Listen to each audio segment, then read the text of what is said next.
നമസ്കാരം. Raft of ഫുട്ബോളിലേക്ക് അവർക്കും സ്വാഗതം. കോൺമബോളിൻ്റെ ഒളിമ്പിക് ക്വാളിഫയർ മത്സരത്തിൽ ബ്രസീൽ പരാജയപ്പെട്ടിരിക്കുന്നു.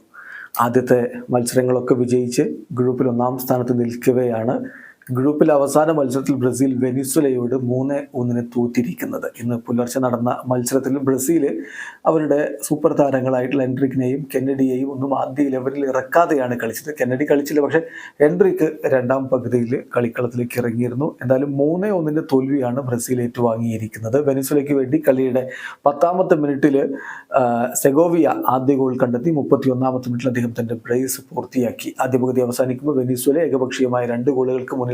രണ്ടാം പകുതിയിൽ റിക്കൽമെ 55ാമത്തെ മിനിറ്റിൽ ഓൺ ഗോൾ കൂടി കണ്ടെത്തിയപ്പോൾ, അതായത് അദ്ദേഹം സ്വന്തം വലയിലേക്ക് പന്തെത്തിച്ചപ്പോൾ 3-0 വെനിസ്വല മുന്നിലേക്ക് പോയി.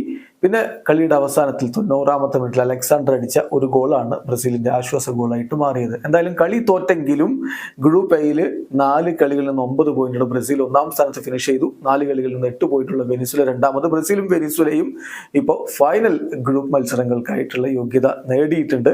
എന്തായാലും കോൺമബോളിന്റെ ഒളിമ്പിക് ക്വാളിഫയർ മത്സരങ്ങൾ ഏറ്റവും ഇൻട്രസ്റ്റിംഗ് ആയിട്ടുള്ള രൂപത്തിലേക്ക് വരികയാണ്. ഇനിയിപ്പം ഫൈനൽ ഗ്രൂപ്പ് മത്സരം എന്ന് പറയുമ്പോൾ ബ്രസീലും വെനിസ്വലയും അർജന്റീനയും പരാഗ്വയുമാണ് 4 ടീമുകൾ ഒരുമിച്ച് വരുന്നു. അതായത് ഗ്രൂപ്പ് ബിയിൽ നിന്ന് അർജന്റീനയും പരാഗ്വയും ഓൾറെഡി അടുത്ത റൗണ്ടിലേക്ക് സ്ഥാനം ഉറപ്പാക്കി കഴിഞ്ഞിട്ടുണ്ട് എന്നർത്ഥം.